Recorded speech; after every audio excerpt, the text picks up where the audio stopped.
Number 11، لونڈی کا اپنے مالکہ کو جنم دینا۔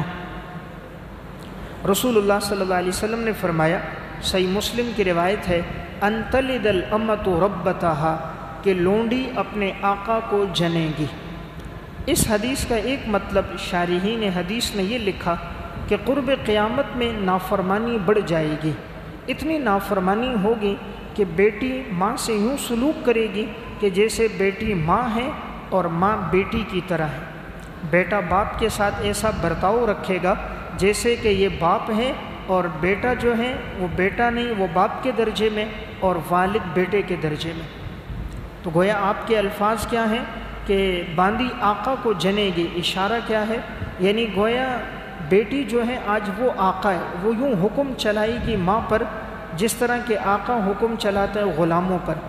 اب بیٹیوں میں عموماً فرما برداری زیادہ ہوتی ہے، ماں کی خدمت زیادہ ہوتی ہے، لیکن قرب قیامت میں اتنی نافرمانی بڑھے گی کہ بیٹیاں بھی ماں باپ کے نافرمان ہو جائیں گی۔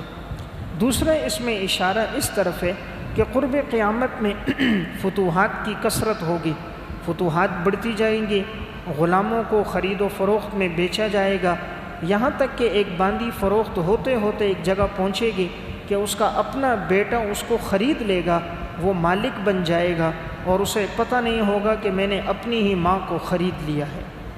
اور یا اس کا ایک مطلب یہ ہے، قرب قیامت میں ایسے لوگوں کے پاس اقتدار، سلطنت آئے گی کہ جو لوگ کمینے، فاسق، فاجر، ذلیل اور رسوا کن لوگ ہوں گے وہ اقتدار پر آ جائیں گے، اور جو ان کے ماتحت ہوں گی وہ ان کے رعایا میں ہوگی۔ تو گویا ماں رعایا میں شامل ہے اور اس سے پیدا ہونے والی اولاد وہ حکمرانی کے درجے پر آ گئی ہے۔ تو بہرحال یہ قرب قیامت کے فساد کی طرف اشارہ ہے۔